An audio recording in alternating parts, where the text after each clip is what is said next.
আসসালামু আলাইকুম, good morning সবাইকে। আজকে ক্যান্সাস চলে যাচ্ছে ওর নিউ জবে। সে ইন্টার্নি করবে। ওইখানে 3 মাস থাকতে হবে। সে দেখাবে না সে কি নিচ্ছে। আমি লিটল বিট দেখালাম আপনাদেরকে। তো ও চলে যাওয়ার পর ও আর বাবা বাসাটা দেখাচ্ছি। সে কি মেস আমার বাসা, মানে মারাত্মক অবস্থা। লাস্ট 3 দিন ধরে ছিল এই অবস্থা হয়ে, মানে আলগা আলগা করে একটু পরিষ্কার করে রাখছিলাম। কারণ ওর প্যাকিং, ওর মুভিং, সব কিছু নিয়ে শপিং, আমার কাজ, সব ওকে একটু রান্না করে দেওয়া, প্যাক করে দেওয়া। প্রচণ্ড ব্যস্ত ছিলাম, প্রচণ্ড ব্যস্ত। এত ব্যস্ত জীবন, বিদেশের জীবন। জানি না আল্লাহ কতদিন শক্তি দিবে ওদের টেক কেয়ার করার জন্য। কারণ আমার বাসায় 3জন গেস্ট থাকে, তাদের সব মুখে মুখে তুলে দিতে হয়। তারা এতই লেজি। সবচেয়ে বড় লেজি হলো 2 মেয়ের বাবা। তো এখন এই যে আমার এই গাছটা এত সুন্দর, ছোট্ট একটা গাছ আনছিলাম, আমি দেখালাম। মানে ফ্লাওয়ারটা খুব সুন্দর, ছোট্ট পাতাটাই হয়, একটা পাতা বের হয়। এই যে আফটার ওরা যাওয়ার পর আমি সব কিছু পরিষ্কার করতে করতে দেখলাম আমার দুপুর 1:30টা বেজে গেছে। ওরা গেছে 6:30টায়। মানে টানা কাজ করতে করতে আমি কোনো রকম একটু কফি আর খেয়েই কাজে নামছি। তো একটু বাসার ডেকোরেশন চেঞ্জ করছি, ওটাই শো করলাম। একটু সবসময় তো আর কি চেঞ্জ করব, সব তো যে জায়গায় একটু আর কি কার্পেটটা চেঞ্জ করলাম, সুহা রুমের এই রুম ওই রুম করে দিলাম। তারপরে স্ন্যাক্সগুলো সাজালাম, কারণ সাবরিনা আসবে, আবার ওর টেস্ট দিতে হবে। ও আবার লাইক করে। ওই যে ক্যান্ডি ওইখানে রাখছি, ছোট সুহার ওই যে ডেকোরেশনগুলো, যে ওগুলোর মধ্যে ক্যান্ডি রাখছি। ফ্লাওয়ার ব্যাসগুলোতে ক্যান্ডি রাখলাম, ফ্লাওয়ার ব্যাসগুলোতে ক্যান্ডি রাখলাম, সুন্দর লাগতেছে দেখতে। তাই এই যে বাইরে বেঞ্চ দিলাম একটা বসার। সাবিনার বাবা খুবই খুশি হবে, সে এখন বসে বসে ওখানে জুতা চেঞ্জ করতে পারবে, দেখতে পারবে। আমার বেলি ফুল গাছ, ছোট্ট বেলি ফুল গাছে বেলি ফুল ধরছে, গিয়ে দেখি। ঘরে এনে রাখবো না, সারা ঘরটা সুগন্ধি মৌ মৌ করবে। ছোট্ট একটা গাছ ছিল, 2টা টবে করলাম, 2টা চারা ছোট্ট ছোট্ট, সুন্দর বেলি ফুল ধরছে। তা সোনি ওই দিন বলতেছিল, তোমার তো সুন্দর কর্নারটা মেকআপ সেকশনে। তা আজকে আবার একটু, আমি সবসময় গুছায় রাখতে চেষ্টা করি। আমি হলাম গিয়ে লিপস্টিকের পাগল। একই কালার শেডের লিপস্টিক, আমি কিন্তু অনেক শেড দেই না, 2-3টা শেড দেই। 3টা শেডের আমি একটু লাইট ডার্ক এভাবে কিনি। লিপস্টিক কেনা মনে আমার হবি। আমি চিন্তা করছি আর কিনবো না, আবার কিনি লিপস্টিক। তো নেল পালিশগুলো এখানে রাখছি, লিপস্টিক। বয়স হয়ে গেছে, তারপর তো এমনি বয়স হয়েছে, কিন্তু মনের তো বয়স হয় নাই। আমি খুব পছন্দ করি সাজগোজ করে থাকতে। এই আমার ফ্রিজ ব্যাক করছে, ড্রিঙ্কসের রাখার ফ্রিজ, এখানে সুহা মুভ করছে। এটা আমার ছোট্ট একটা, এই ফ্রিজটা আমার খুব প্রিয়। আমি একটা ম্যাগাজিন কর্নারও তৈরি করলাম, একটু চেঞ্জ করলাম। তাই এখন 5টা কত ওখানে দেখাচ্ছি, 52 বাজে মনে হয়, অলমোস্ট 6টা। আমি রান্না করব। ওরা যাওয়ার পর সব ক্লিন করে এখন রান্নাঘরে ঢুকছি। রান্নাটা করে রাখি, কারণ কালকে আমার কাজ। কি ভেজিটেবল বের করছি, ক্যারট, যা যা ভেজিটেবল ছিল ঘরের ভিতরে সবই বের করলাম। এখানে একটা ইন্ডিয়ান স্টোরে খুব ফ্রেশ ভেজিটেবল পেয়েছিলাম, ওগুলো নিয়ে আসছিলাম। কারো মনে হয় বাগানের সবজি। আমি দেখাচ্ছি ক্যাবিনেটগুলো সব চেঞ্জ করলাম, কারণ সাবিনা বাবা কোনো প্লাস্টিক বক্সে খাবার রাখতে দিবে না। সব কাচের নিয়ে আসছি, বাটি নিয়ে আসছি।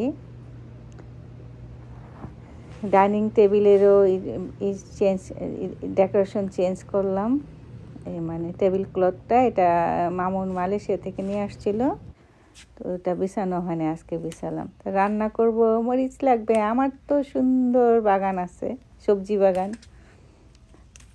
যা লাগে গিয়ে গিয়ে নিয়ে আসি।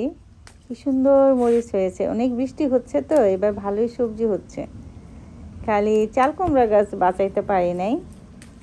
তো আরেক সাইডে গাছ আছে, আমি জানি না ওইটা থেকে চাল কুমড়া বুঝতে পারতেছি না কি গাছ। তো বোম্বাই মরিচও নেই, এটা লাস্ট ইয়ারের গাছ। এগুলো লাস্ট ইয়ারের গাছগুলো ঘরে এনে রাখছিলাম, 3টা মরিচ গাছ, এই জন্য আর্লি মরিচ খেতে পারতেছি। ওইটা পুদিনার পাতা গাছ। এই যে আমার লেবু গাছ, প্রতি বছর ওঠে, পাতাটা ইউজ করি, কারণ লেবু হবে কিভাবে, আবার উইন্টার আসলে মারা যায়, আবার মাটির নিচ থেকে গাছটা হয়। তো পাতাটাই দরকার, লেবু তো কিনতেই পাওয়া যায়। বরবটি গাছে সুন্দর বরবটি হয়েছে, এসে দেখি মরিচ আর ছিটতে এসে দেখি বরবটি ঝুলে রয়েছে। তারপরে শশাও নিলাম। এগুলি বাড়তি সবজি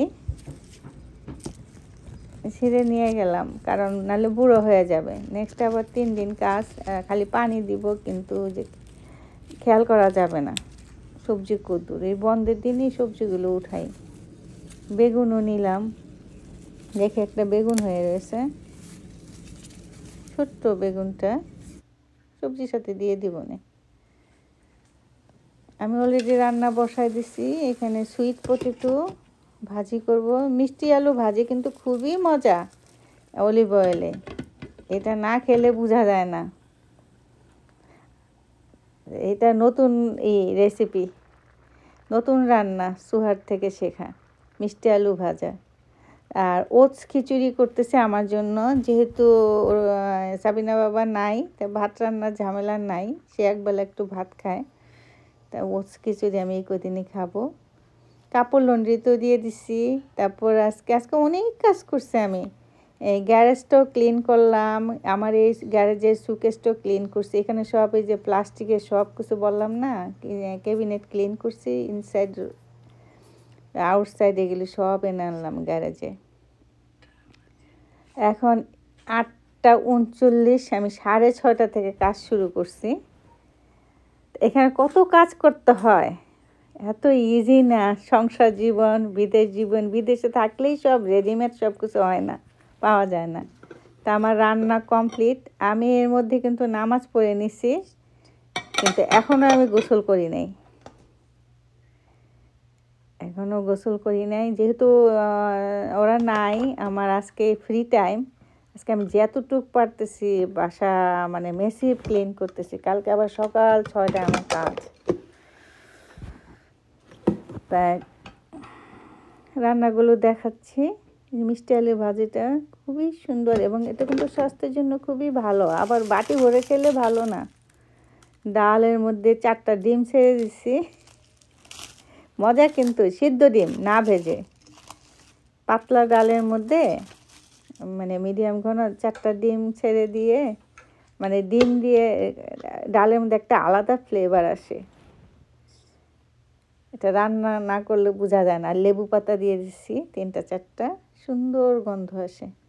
তা আমি খেতে বসবো গোসল করে এসে। আমার জন্য ওটস প্লেটে রেখে দিছি ঠান্ডা হওয়ার জন্য। ঠান্ডাই খাবো, ঠান্ডা খাবো এই জন্য। আর এইখানেও আমি ট্রেটা চেঞ্জ করছি। তো এটার ভিতরে কি সবার কিউরিওসিটি থাকবে, এটার মধ্যে খেজুর। সকালবেলা ওটসের সাথে যে আমরা খেজুর একটু 1-2টা খেজুর দিয়ে ওটসের সাথে।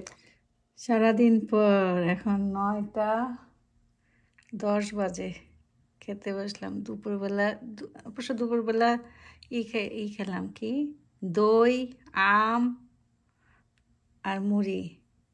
12টা বাজে আমি লাঞ্চ করছিলাম। এখন এই যে 9টা বাজে খেতে বসলাম। এখনও আমার কাজ শেষ হয় নাই। কালকে সকাল 7টায় আমার ওয়ালমার্টে কাজ। উঠতে হবে ভোর 5:30 বাজে ঘুম থেকে। এখন আমার কাপড় লন্ড্রি হচ্ছে, কাপড় ফোল্ড করে তারপরে আমি ঘুমাবো। আজকে ঘুমাতে ঘুমাতে 11টা বাজবে রাত্র। এটা হলো 2 দিন পরের ভিডিও। এখনও সাবিনার বাবা ক্যান্সার সিটিতে আছে সুহার সাথে, আরও 2 দিন পর বাসায় আসবে। চিন্তা করলাম যেহেতু নাই, আমার হাতে সময় আছে, তা আমার ফ্রিজে অনেক মাছ ছিল, তা মাছগুলো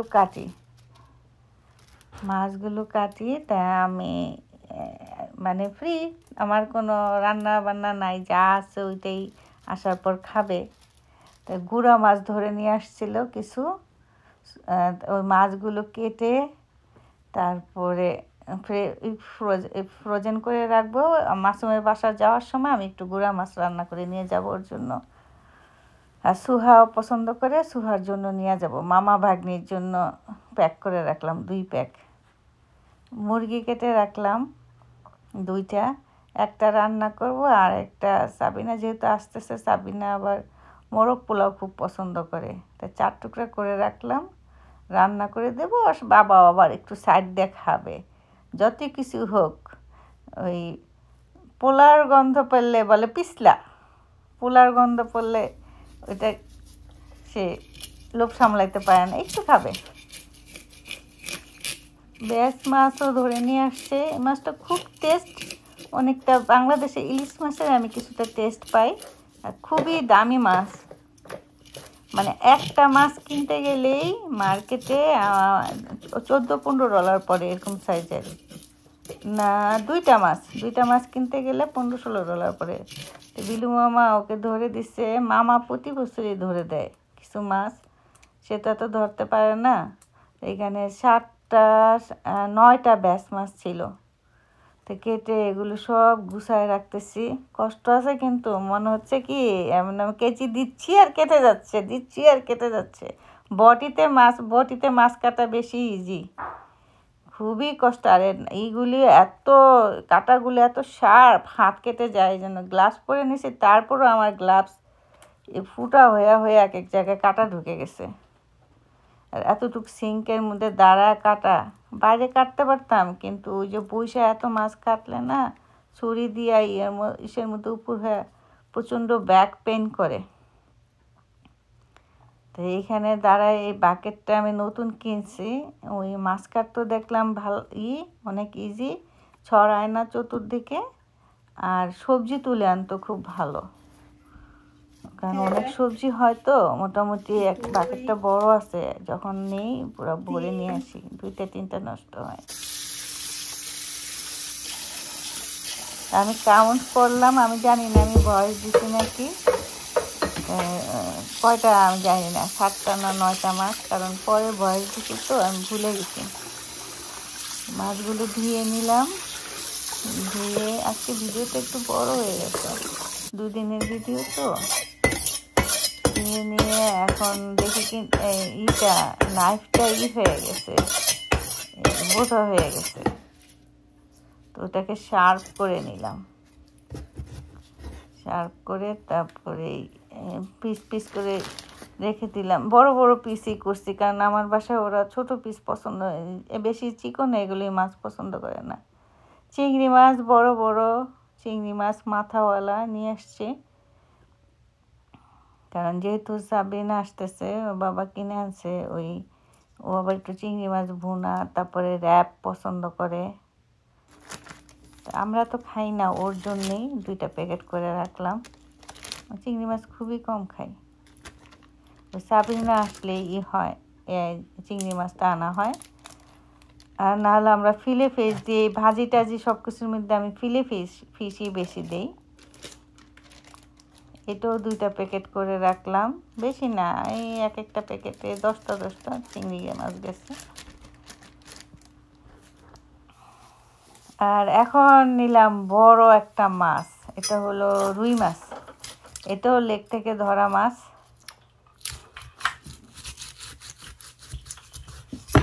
এটাও ধরে আনা মাছ। এখন এটাকে পুঁতা নিছি, পুঁতা দিয়া এটা মাথাটা কাটবো।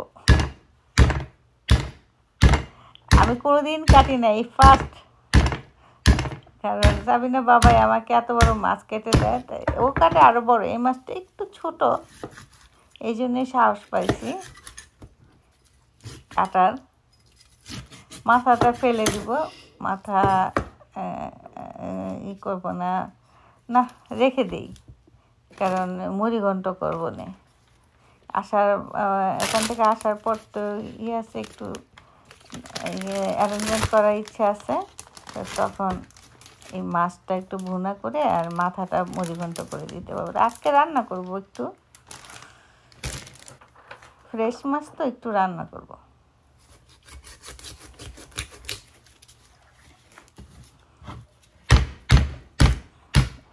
মাছের মাথাটা কেটে নিলাম।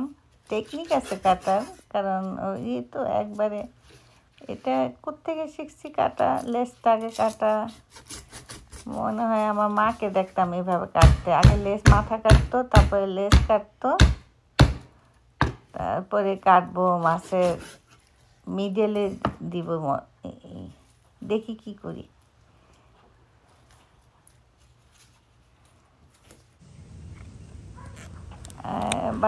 এবার গার্ডেনে আসছি, নিতে বেল পেপার নিলাম। দেখি আজকে কি কি সবজি নিতে পারি। অ্যাজ ইউজুয়াল মরিচ নিব, একটু যেহেতু রান্না করব ফ্রেশ ফ্রেশ। এটা হলো সাদা মরিচ, সুন্দর মরিচগুলো, একদমই ঝাল নাই, এই জন্যই দিব। কারণ সাবিনা আসছে, ও আবার তরকারিতে এত ঝাল খায় না।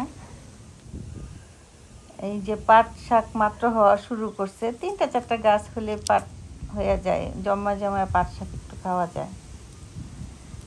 মরিচ ভরা গাছ অলরেডি। তারপরে তো এখন খাবো। এইবার মরিচ শুকাইতে পারবো কিনা জানি না, যেইভাবে বৃষ্টি হচ্ছে।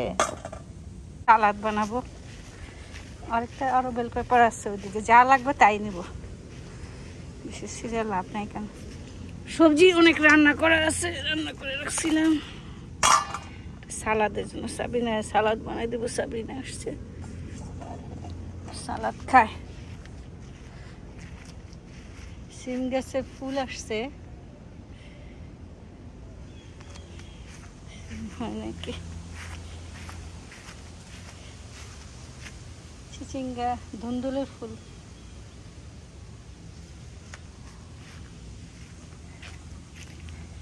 বাজার করতে আসলাম, বাজার রান্না করব, মাছ কাটলাম।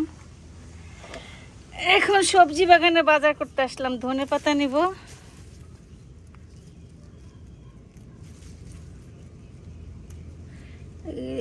বাগানের ধনেপাতা অল্প দিলেই সুন্দর গন্ধ হয়ে যায়।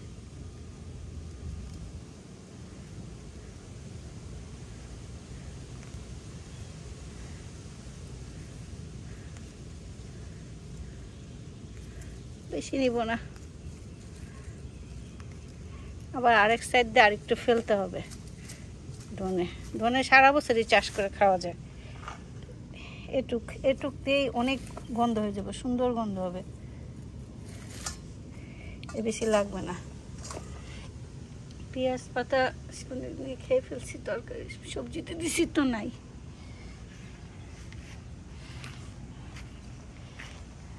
মেহেন্দি গাছটা আস্তে আস্তে বড় হচ্ছে।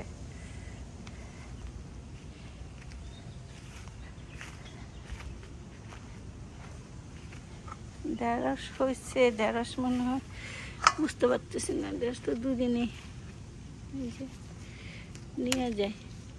ছোট ছোট ঢেঁড়স, বড় হতেছে না, সার দিতে হবে ঢেঁড়স গাছে। বেগুনের কি ফুল আসছে। আর সামনের মাসে বেগুন খেয়ে শেষ করা যাবে না।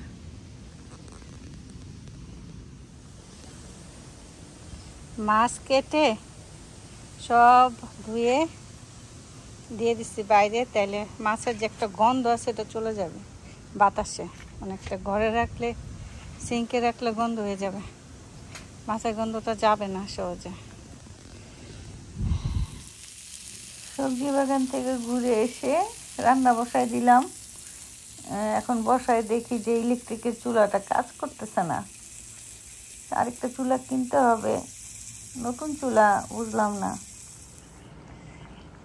বা ঘরেই রান্নাটা বসায় দিছি, কারণ আর এত টায়ার্ড হয়ে গেছি মাছ কাটতে কাটতে, আর হয়ে গেছে সন্ধ্যা সন্ধ্যা হয়ে গেছে। তো গোসল টোসল করে নিছি, বাসা বাড়ি গুছায়া সব কিছু করে এখন রান্না করতে আসছি। রান্না শেষ, অলমোস্ট শেষই হয়ে গেছে। এই যে কি রান্না করছি, সবজি খিচুড়ি, নরম নরম খিচুড়ি করছি, মাছগুলো এগুলো করলাম। সাথে বৃষ্টি হচ্ছে সুন্দর, বলে কি যাই একটু বাইরে বসি, সন্ধ্যার আগে আগে বাইরে বসি। আরও তারপর সন্ধ্যা হতে আরও 1 ঘন্টা মতো লাগবে। হঠাৎ করে ঘড়িতে তাকাই দেখি যে না, তো আরও 1 ঘন্টা বাকি আছে। 1 কাপ চা নিয়ে 2 কাপ চা নিয়ে বসছি। কি সুন্দর বৃষ্টি, গান শুনতে ভালো লাগবে। সাফিনা বাবাজি থাকতো তাহলে দুজনে বসে এখানে একটু হালকা নাস্তা করতাম, চা খেতাম একসাথে। খুব মিস করতেছি। বৃষ্টি হলে আমরা চেষ্টা করি বাইরে বসতে, আমাদের এই সামনে বারান্দাটা বসতে। আর বারান্দাটা আমি খুব সুন্দর করে সবসময় দেখাই, দেখো আমার গুছানো একদম চেয়ারটা দিয়ে। এই যে আমার চা, ওই যে ওই দিন দেখাইলাম 2 দিন আগে টুলটা বিছাইছিলাম, এটার উপর চাটা রেখে একদম বৃষ্টি দেখতেছি, চা খাচ্ছি। পানি কোন পর্যন্ত চলে আসছে, মানে এত বৃষ্টি, পানি কোথায় চলে আসছে। আজকে সারাদিনই বৃষ্টি হচ্ছে, হতে হতে এখন আর পানি ড্রেনেজ হতে পারতেছে না। কিন্তু সুন্দর, বৃষ্টিটা বন্ধ হলে আধা ঘন্টার মধ্যে আর এই পানি থাকবে না, আধা ঘন্টাও লাগবে না।